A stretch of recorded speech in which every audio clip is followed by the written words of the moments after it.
Hey folks, how does an OTP login actually work under the hood? Most teams implement OTP like this. First, the user requests an OTP from the auth service. The auth service generates a one time code and writes it to the OTP cache. Next, it sends the code to an SMS provider for delivery. The SMS provider delivers the code directly to the user's phone. The user types the code back into the app, which sends it to the auth service. The auth service then reads the stored OTP from the cache and compares them. If they match, the user is authenticated. That's the happy path. But what happens when the user mistypes? But if the user enters a wrong code, the flow looks similar, except the check fails.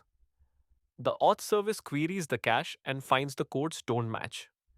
An error response is sent back to the user. They can submit a new code. The user enters a fresh OTP. It travels to the auth service, which again checks the cache. The cycle repeats. That failure is easy, but abuse is not. Now, watch what happens when a bot tries 100 OTPs a second. The user sends request after request to the auth service, but the auth service notices the flood. It starts rejecting new requests with a rate limit error. The OTP cache never gets new OTPs, so no SMS messages go out. The attacker is blocked, rate limiting blocks them, but we need to protect the SMS provider too. Let's zoom into the auth service to see how OTPs are generated. Inside, the auth service uses a cryptographically secure random generator to produce a 6-digit code. It hashes the code with SHA-256, then stores it in the OTP cache alongside the user ID for quick lookup. To prevent rate limiting, requests are queued internally before being dispatched to the SMS provider. When the user submits their code, multiple concurrent verification requests are processed safely using transactional locks. The IOT service looks up the hash in the cache and compares it against the user's input. On match, it grants access. That's the core logic. Now, what about expiry? OTPs have a short lifetime, usually 5 minutes.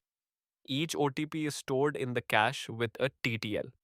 The user must enter the code before this timer runs out. After the timer expires, the OTP is considered invalid and the cache removes it. The user enters the code. The auth service looks up the OTP in the cache but finds nothing. Once expired, any entered code fails and the user must request a new one. Compare the two failure modes: wrong code and expired code. When the user submits a wrong code, the auth service checks the OTP cache and returns an error. The user can immediately retry. If the code has expired, the auth service rejects it and sends a decline. The user must request a new OTP before trying again. Both failures result in an error, but the key difference is the retry behavior. Wrong code leaves the OTP valid, so the user can try again immediately.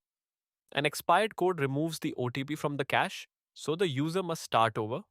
Both result in a retry, but the system handles them identically. But security isn't just about rate limiting, it's about how the OTP is stored. We hash the OTP before storing it in the cache, so even if the cache is compromised, the OTP remains secret. We also ensure OTPs are never logged. Logs are a common attack vector, so we explicitly avoid writing OTPs to any log output. To prevent brute force attacks, we implement rate limiting per user and per IP. After a few failed attempts, the user must wait before retrying. That's why we hash OTPs in the cache and never log them. We started with the basic OTP flow: user requests, service generates and sends, user verifies. Then we saw how wrong codes, rate limiting, expiry, and security shape a robust system. These pieces together make OTP login simple on the front but hard on the back. And that's how OTP login works under the hood. Subscribe to this channel for more system design insights. Catch you in the next one.